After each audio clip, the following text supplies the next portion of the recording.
Klipas Midian, Lashon Madon Moriva, means quarreling and strife. And hu inyan apirav is HeChaltzu. This is the notion of separation. The need to just divide from everyone and everything. Like we've been saying, this is what psychologically is called baseless hatred. It's not coming from outside of you. It's coming from a need to quarrel and strife that exists with inside. And as we said before, this is the exact opposite, the polar opposite of the Shem Havaya itself, which, as we will explain at great length, the rest of the mimer after this chapter is essentially a deep dive into the concepts of Achdus Hashem.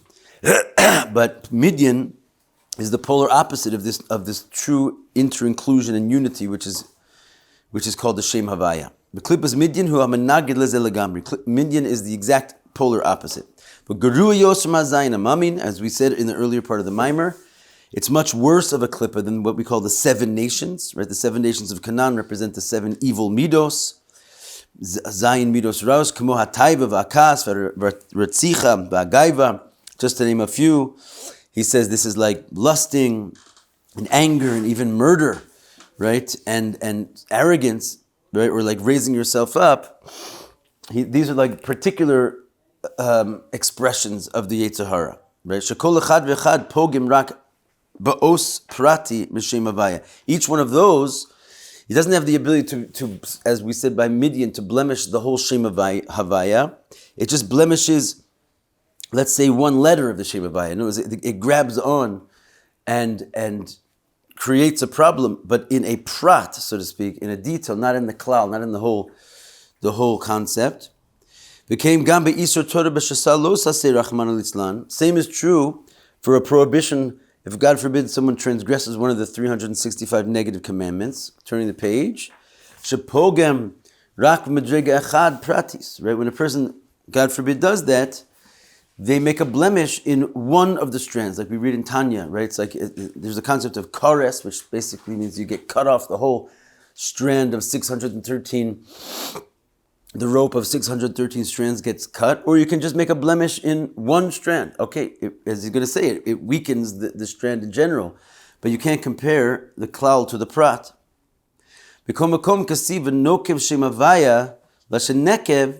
And even when a person does just transgress one negative mitzvah, and let's say cuts one strand, it's still called nokev shem havaya. In other words, he's basically making like a hole in the shem havaya. Lashen nekev sha'al yido pogim b'prat echad, because you do at least poke a hole, so to speak, in like this supernal man, right? And at least one limb or one organ is being damaged from any negative mitzvah of the 365 losas. Say pogim gamkim b'chlal l'shem havaya, and therefore there is a negative effect on the klal even when you affect the prat. So at first he was wanting to say that the 7 nations of Canaan represent the 7 particular type of negative traits, and none of them are as bad as Midian, which is the entirety of blemishing the whole Shem Havaya. Then he goes into this idea that even blemishing one detail does, in a certain sense, make a blemish in the klal, in the whole Shem Havaya, right? Because if you poke a hole in something, it's you're not just messing up that one part of it; you're messing up the entire organism. He says, like, for example, you have 365 sinews. When you're going to make a hole in one of them, and blood comes out, yes,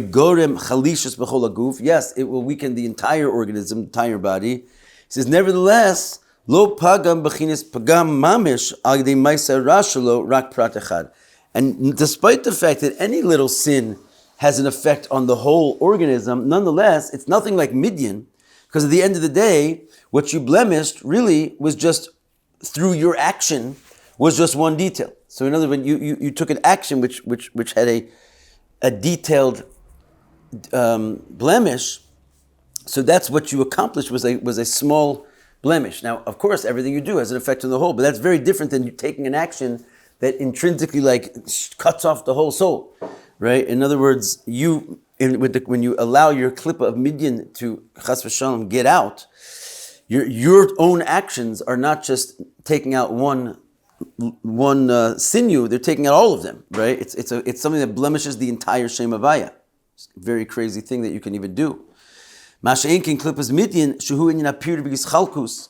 This notion of holding yourself in a state of separation and division, pogim bechlalu Shem Havaya. That's just that takes away the entire Shem Havaya and blemishes every aspect of it.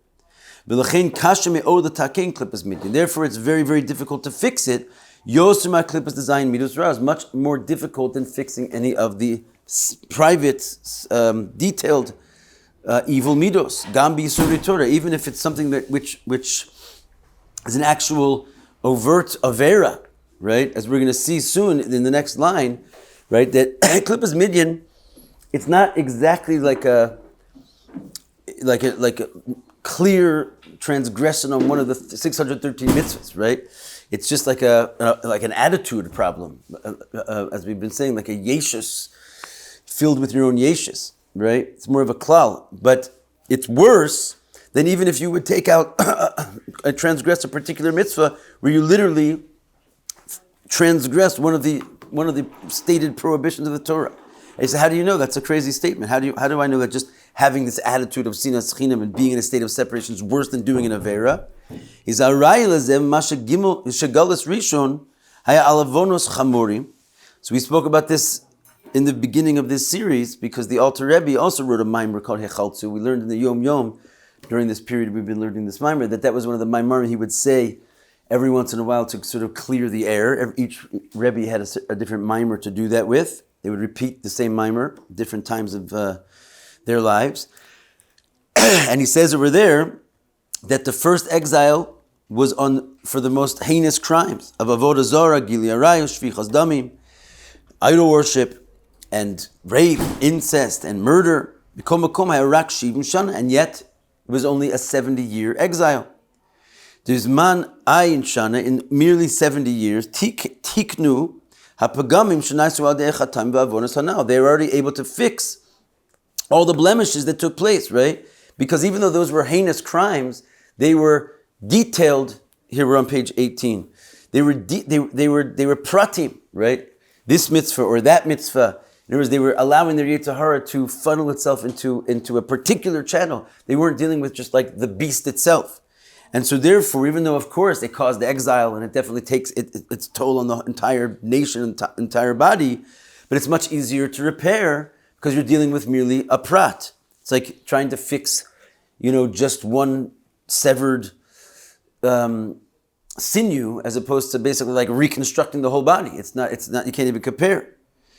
Right? And the Galus Achron, whereas this exile, Shuhu al sinas chinim, the whole reason for it is because of this sort of like strange, unspoken avera of baseless hatred, which is hard to pin down exactly what it is. That we know that this is the whole reason why we don't have a temple. The second temple was destroyed. And this bitter galus has lasted more than 1,800 years. He said this, of course, 100 years ago. So it's not getting any better, seemingly. And why is that? Because it's not one particular prat. It's the general klal. Sinas chinam is the whole essence of your Yetzer Hara as one. The essential arrogance and therefore the need to just find yourself in a state of quarreling and disconnect. Here we go. We're finally going to answer the question that we asked in the very, very first chapter, which was, we don't usually find that there's such a thing called a war purely for vengeance, right? All the wars that were fought in the Torah primarily were like either in self-defense or in order to acquire land, right? And here we find that this whole war was commanded to Moshe just to take the vengeance of Havaya, Nikmas Havaya. B'midyan. So Hainu shehen hafachim menagdim leklal Shem Havaya, and that now we understand what it means because Havaya itself is in jeopardy as long as this clip of Midian is there. So we need to avenge the actual Shem Havaya, the notion of unity and interconnection in the world at large by taking out this nation. Therefore, it wasn't just figurative speech. It was literally the vengeance of the name Yud Kei Vav Kei. You have one of these? You got one already? Okay, Ruben, page 18. You need one also, Ruby? You got one. Okay. This is answering the very first question of the Maimon, right? So this is kind of like the sikum, the conclusion. And that's why the war had to be fought through Moshe specifically. Remember we said the whole pasuk is based on the verse which says that we'll take the vengeance of Avaya, and afterwards you will die.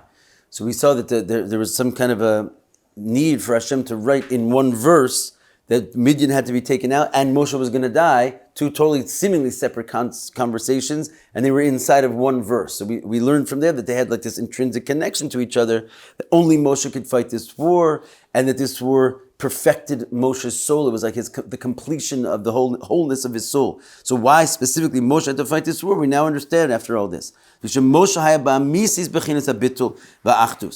we know that what is the opposition of separation and tohu and all this kind of things we've been speaking about is bittul, self-nullification, self-effacement. And Moshe is the existence of that. Moshe existed, but he's a very strange type of existence because his existence was like an absence of self. Everything else exists as a presentation of some type of self, right? Moshe, which is chokhmah, which is itself a very unique sphere, which has the same property, the koach ma. Right, everything else, the koach of bina, the koach of chesed, each of the other 9 kochos, the 9 powers, they're defined by like their positive expression. Koach ma, which is bittul, which is Moshe Rabbeinu, who himself said about him, nachnu ma, he called himself ma. It's an expression of an absence, right? In the place of something, it's like an importing of the absence of a thing.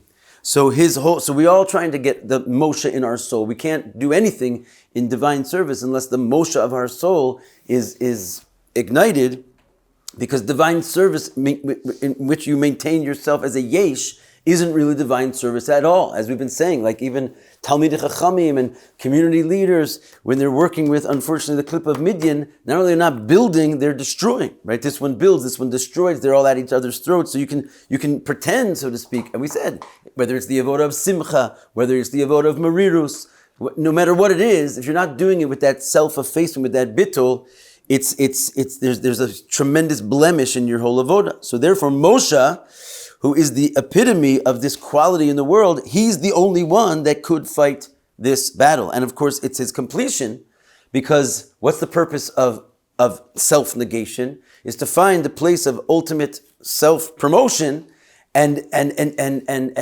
affect even there, right? So it like completes the purpose of Moshe Rabbeinu himself, to bring a sense of nullity even to this place called Midian, which means separation and quarrel.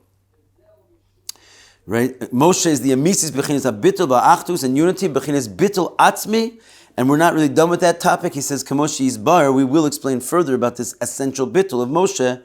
Lazos nasan hu dafka koch b'neshamos Yisrael. That's why Moshe is the one who who appointed the men for the war and gave the power to the souls of Israel, lilchom im Midian ulevadim, to actually fight against Midian and destroy them. Only Moshe could do it. We said this war couldn't be left to Yehoshua, who fought so many wars, right? This is the last end of Moshe's life. Leave the guy alone already. He's fought enough. He's done enough. Leave this war of Midian to Yehoshua. No, only Moshe, because of his unique quality of negation, could fight this war and give the power to the Jewish people. And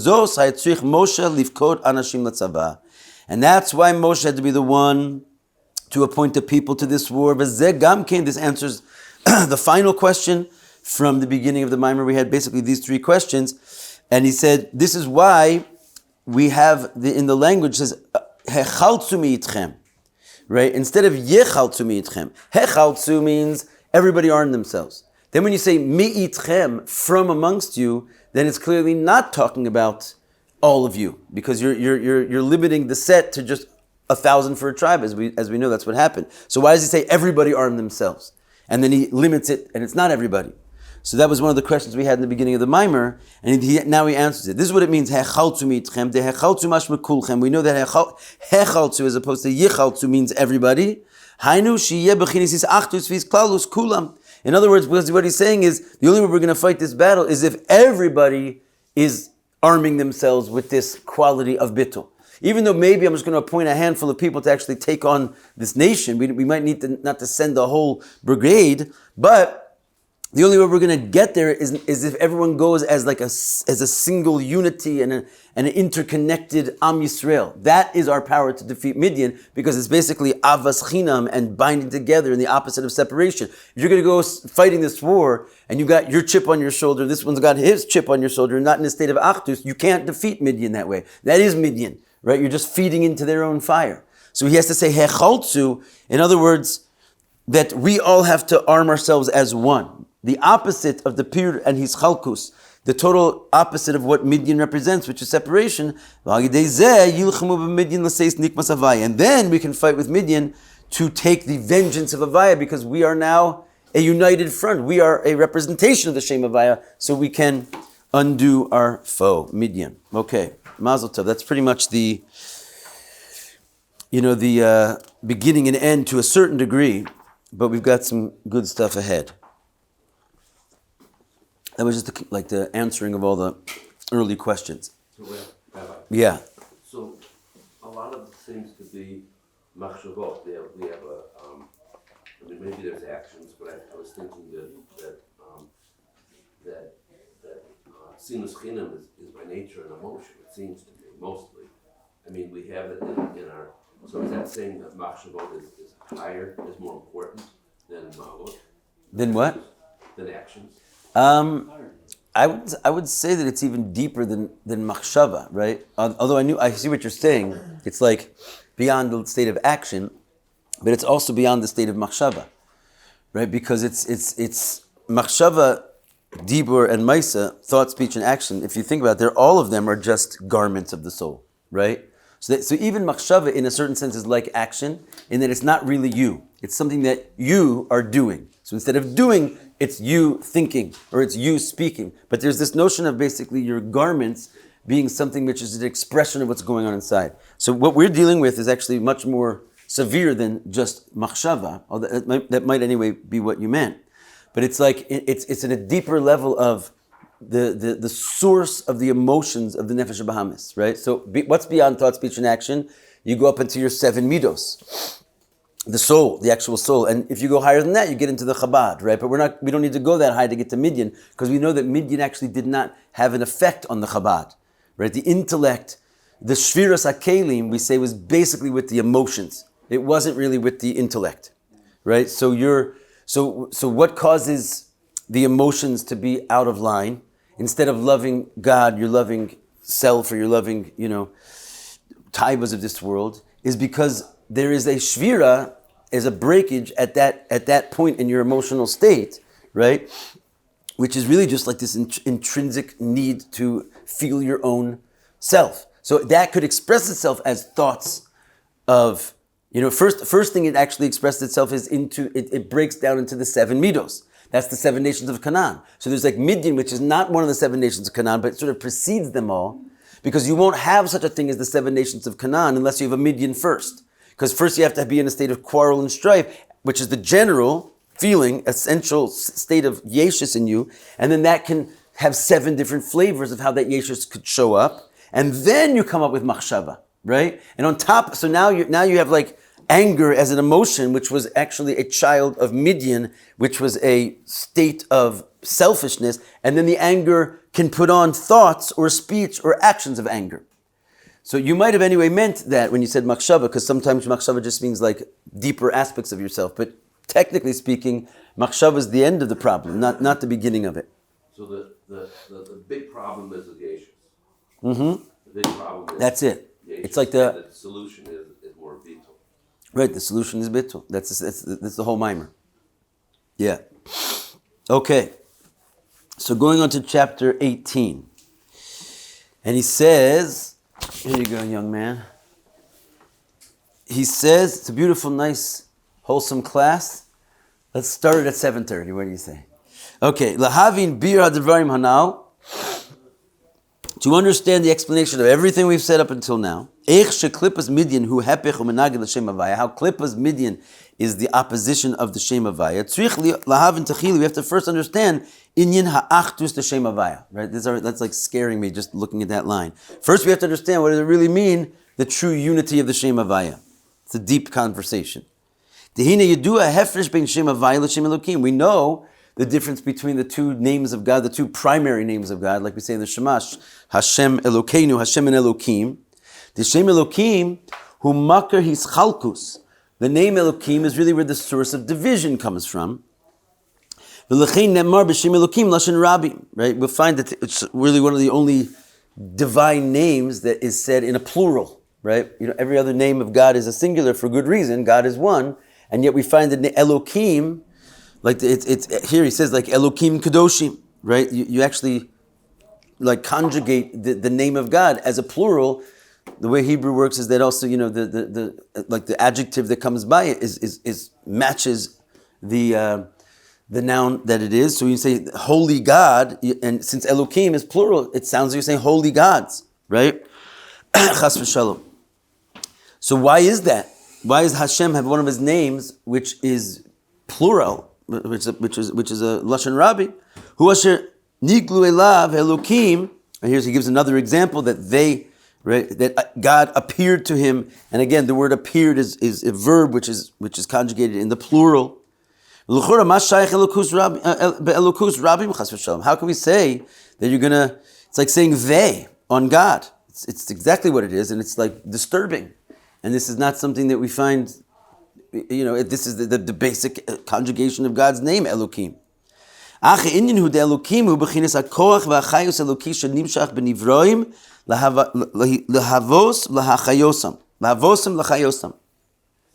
the reason why one of God's name is plural is because this is the power and the force of godliness that's drawn into the creation in order to enliven them and to give them life. And therefore, since there's many creations, and each one has its own little life powering source, right? So therefore, the divinity itself breaks down into pieces, so to speak, in order to enliven each and every one of the pieces of creation. Would you mind just hitting the AC right there?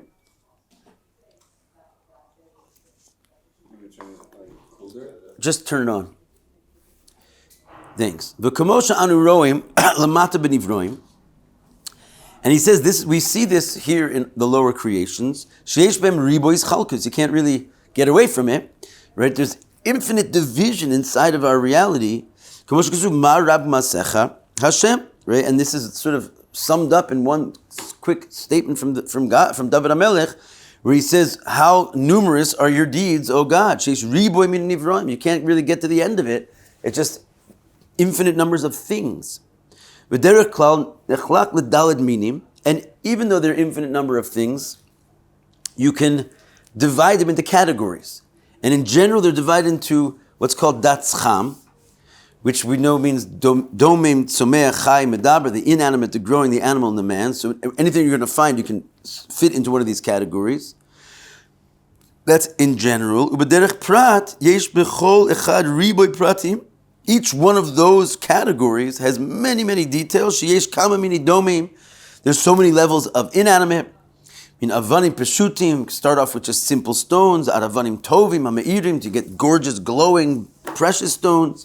V'chein yesh riboy mini tzomeach. There's so many different levels of growing things. You have asavim, v'teshayim, grasses and little grasses, v'tevuos, and then crops and perus and fruits. Riboy minim. Right, basically, it goes just infinitely going on in every category. It says there's so many different types of animals, bali chayim, became mina medaber, and also people, different colors, different flavors. Every single person looks different. Yesh riboy prati miod. There's so many different details. Shekol echad v'echad chaluk zeh mizeh. Every single thing, right? Like the famous concept, every single snowflake, right? Every single grain of sand. You look at these things under a microscope, it's like they're all like a completely different structure and building, infinite different things. Kamaimer ein da'oseyam shavos. And particularly in man, every single one of us has a different approach to the world. not one person has the same, so to speak, opinion exactly as his fellow. We're all cut from the same mold, but completely different. And all that is only talking about earthly beings. Above, the plurality goes off the charts. The higher angels. They go on forever. Quite literally. Right? There's no end to the hosts of angels. And every single one of them is divided from the other. What's higher or lower, they don't have space, but their distinction from one each other is their spiritual qualities, right? That's what it means, so to speak, higher or lower, more perception, less perception, how they perceive and so forth. The malachim bilti achiluk b'dregasan eino shayach behem HeChaltzu. Because if we're talking about angels, if you're not going to talk about their difference of level, then there is really no conversation about them being separate from one another, because they don't actually exist in separate space and time in the same way we do. So if their distinction is not one of physical space and time, but of level, and since there's an infinite number of angels, there's an infinite numbers of just like subtle levels, just like grains of sand, but like in divine perception. When it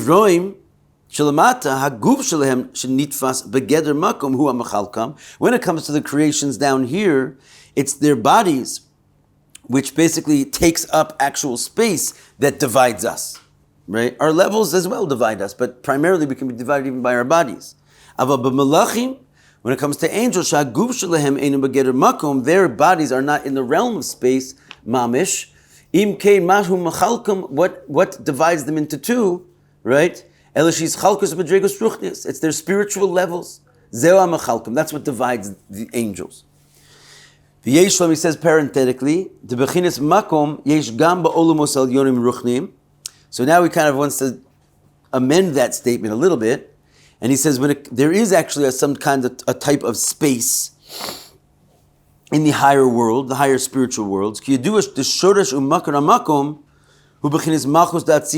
why? Because we know that the real source of time and space is already way up in a place called Malchus of Atzilus. Right? So Malchus of Atzilus is quite supernal, if you will. So if we're talking about the angels, Mistam, we're talking about the angels of Yetzirah and Bria, right? So and we're saying there's no space, but the reality is there certainly is a type of space. If already in Malchus of Atzilus, the lower aspects of the highest world is already the source of space. Therefore, anything lower than Malchus of Atzilus, which is already the origin of space and time, there is space, an aspect of space, even in the worlds of Bria and Yetzirah. And he says, just like space in our dimension, like is in the category of limitation. That's what really space means, is that this goes here, this goes here. But it's in accordance with the manner of limitation that the world of Asiya, that the physicality promotes, right? We have a unique type of gavul that's signature to the world of Asiya Gashmis, right? Which is literal gavul. So too, so then what do we mean space above? Let's say, for example, the world of Yetzirah, which does not have physical space. But it still is captured by the concept of limitation, just by the concept of limitation of Yetzirah. It's a different like flavor of limitation, but it's not truly unlimited. Right? Because we know all the way up in Atzilus, Malchus of Atzilus is already the beginning of space and limitation. Im kein gufos malachim, here he mentions it.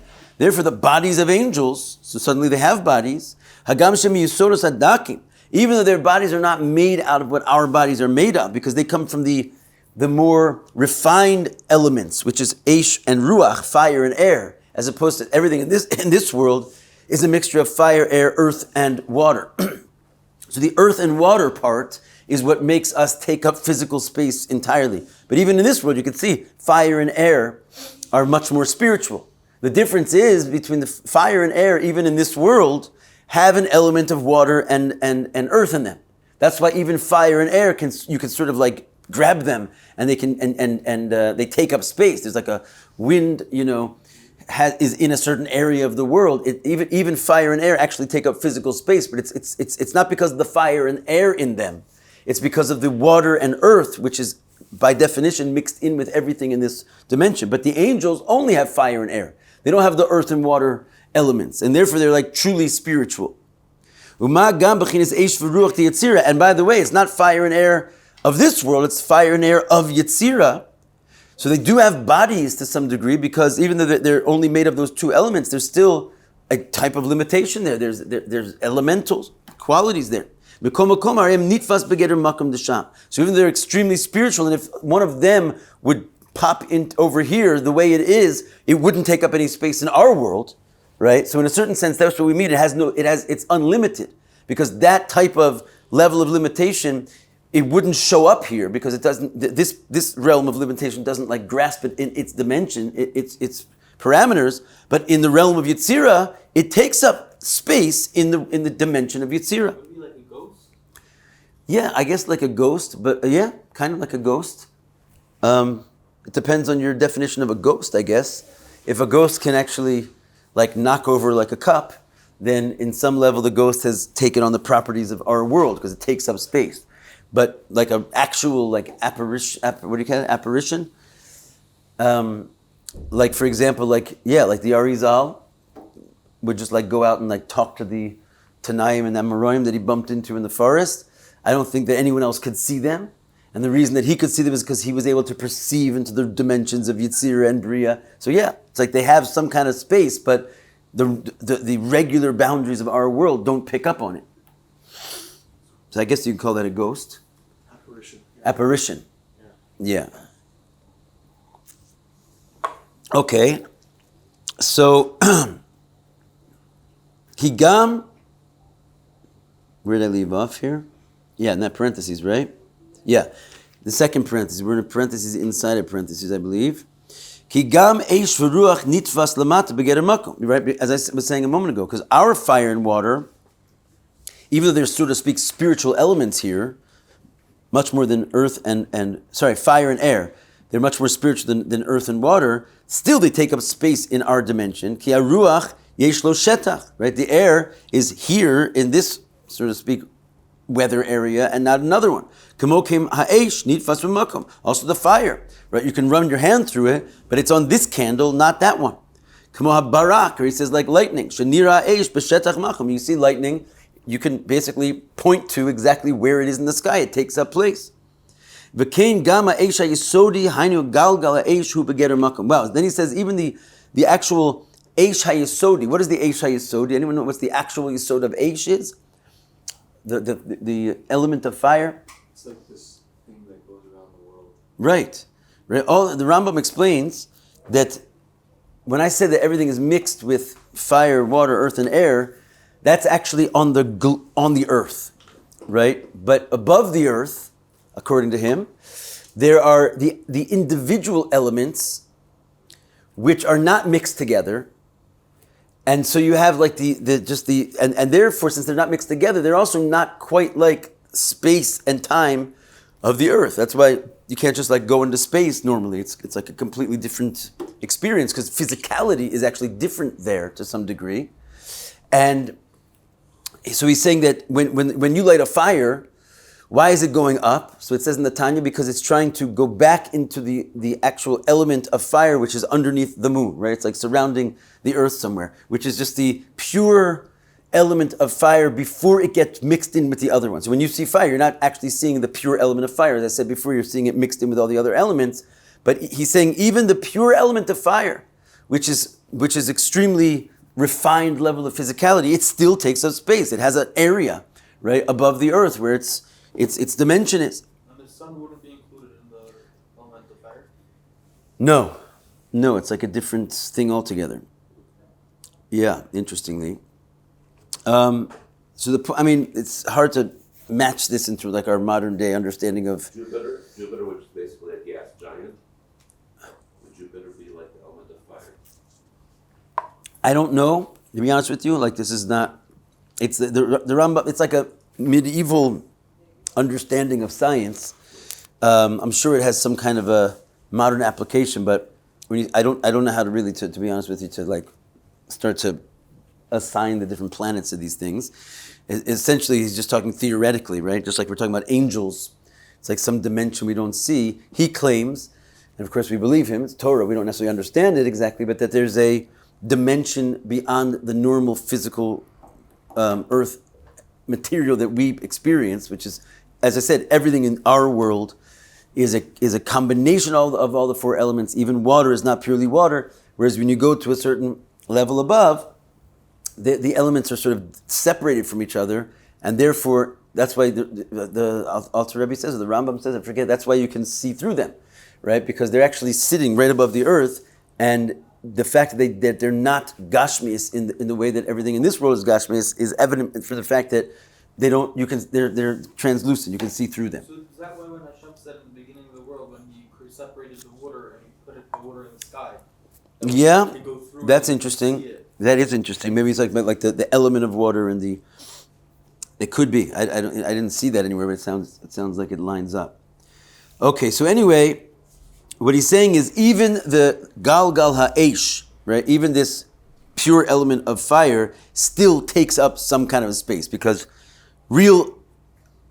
again in Malchus of Atzilus you already have the concept of space and time. Anything below it, even though it's not physical space and time, it's in some dimension of limitation. Therefore, you could say even by angels, their bodies actually do separate them. Just they have a more refined body. However, we're not negating the fact that even though their bodies may separate them, the main separation of them is through their spiritual perception, right? As we said, their level separates them. Okay, so all that, he says, is the plurality of the world. We're just saying that we're talking about the name Elohim and how it's just plurality in every dimension, everywhere you go, it's just infinite levels. Kamo kain b'nivroim shelamata. So it is when it comes to the creations down below. Besides the fact that we're divided by our actual bodies, we're also divided based on the different aspects and qualities of life force which is inside of them. Right? My life is not yours, right? Sometimes maybe you could wish that it was. We could share life, right? Take some of mine. Doesn't work like that. Your life is relegated to your body. The blade of grass has a certain life which is relegated to it. So the actual divine power of life-giving energy is literally divided one from the next. They don't leak over, right? Into what's that? Adam gave to David. Adam gave to David his years. You're saying, right? Yeah. So okay, there's some kind of a mystical quality going on there, but in general, if you have Adam and David standing next to each other, it's not like you can plug into the life station and take some of yours, right? Everybody has their own individual dose of life. Right? This is why Adam HaRishon had called every animal by a different name. And that's also what your name is. We know it's a little bit more of a mystical concept, but each person's name is actually the channel of divine life that goes into you, and not just each person's name, but each thing's name, each object's name, the name of something in Lashon HaKodesh, as it says in Netanya, is the life force and the existence of that thing. So that's why we have this whole story, Adam naming the animals, because he wasn't just hey, it looks like a zebra. He was seeing the divine life force emanating into it. And again, this life force went there, this life force. So what are we seeing? He was seeing the Shem Elokim, right? Where godliness itself distributes itself into many, many, many, many infinite parts. And again, parenthetically, gam b'bali chayim, af gam b'min echad b'prate hanimtsoim shebo, kamo b'min ha'aryeh o hashor. It says even in the animal kingdom, it's also the life force gets delineated into the particular species that it is, right? And not only that, but let's say it's a different. It's not just one name, lion or aryeh, is enlivening all the aryehs, aryot, right? No, each little lion has its own name, in a sense, right? Which is why it has a different life force than the lion sitting next to it. So each and every single lion or ox has a unique letter combination which is enlivening it. They might be compared, right? There's they share elements. which is why they both look like lions, but they're absolutely just like people. They each one has their own mamish name, right? The Yedua Hashem hu achayus, the name is the life force. V'hainu shatzirufe osios Hashem hem machayim esanivrahu, which means the combination of letters enlivens the being. Mishum zeh yada Adam rishon likros shemos lekol behemus v'chay. That's how Adam knew what the name of every animal was. He was able to read them. He knew the source and the root of their life force, which is the tzirufe osios and machayosam. In other words, he was able to actually see what was coming down to bring them into being. He was the first man made by God. He had special supernatural vision, as it says elsewhere. So all that entire conversation we just had, which is the unique life force into everything based on letter combinations, those are the letter combinations of the name Elokim, basically, right? They're all drawn, the whole notion of letters and like powers uttering from the mouth of Hashem, as it were, and like breaking down into pieces, all that is an element of Hashem's one name Elokim, right? Hu b'chinas olam hadibor, right? Another name for the name Elokim is the world of speech. V'lechein nikra ir Elokeinu, and that's why we call it like sort of Jerusalem, the city of our God, right? It's like a metaphor for this notion of why is it called a city, and why is the city linked up with the name Elokim, right? So we've discussed this before, and he just says, as explained elsewhere, but I'll just hit you with it real quick, is right, we say that the idea of that the letters are like stones. And so if you add stones together, then what do you make? You make houses. If you add houses together, you make neighborhoods, and you bring the neighborhoods together, you make a city. So the idea is like all the multiple letter combinations, which is like the entirety of, let's say, the Torah or the entirety of creation, is really called a city, therefore, right? Because it's all these different building blocks together, and therefore, what do we call that city? Ir Elokeinu. We don't call it Ir Havaya. We don't call it Ir Adni, right? We call it Ir Elokeinu, the city of Elokim, because the way you get a city, which is letters, stones, houses, neighborhoods, right, is by the name Elokim. So therefore we call it Ir Elokeinu specifically, as it's known and written elsewhere. V'riboy atziruf from the osios adibor, the Shem Elokim, all this multiple combinations of letters produced by the speech of Elokim, Hem hema riboy akochos Elokim mahavim machaya riboy univroim. Those are all divine powers, right? This is like, unfortunately, where like the concept of idol worship comes from, because each one of these things is alive, right? It's basically it's divinity. The words that come out of Hashem's mouth are also Hashem, but they come in many, many shapes and sizes. But each one is a divine force. So these are called like the kochos of God, misread and misunderstood. You could take each one of them for being God, right? An aspect of God. And that's people were worshiping rocks and stones and statues. You'd be like, what are these people? Are such idiots. And they were, of course, because you're not allowed to worship God at that level of his separateness. But the reality is that they're godly powers enlivening everything. So if you just like take, if you don't have this notion of Achdus, you're a Midianite. So you want to see everything in its state of division, that Elokim is sort of like the klal, the rule. Right? It enlivens, this Shem Elokim is what is enlivening all these separate powers, each one in its own right. Shehem mechulakim zeh mizeh, they're all divided from each other, mitzad HeChaltzu achayus, based on the division, the delineation of the life force, which are the letter combinations inside of every one. Mishav mitzriu of chayus miyuchad. Each combination makes its own thing. All divine streams of divinity. V'nei kol zeh b'shem Elokim. All that is just the name Elokim, however. But we're trying to understand the unity and the achdus of the Shem Havaya. Shem Havaya kasiv Havaya echad. Right? When we say Havaya, we don't say Elokim echad. Right? We say Havaya echad. The notion of Havaya is an aspect of divinity which is defined by that which is beyond the streaming of powers and separate combinations. It's one. The dafk b'shem Elokim shu hamakar hamahaveh as hanivroim befoal.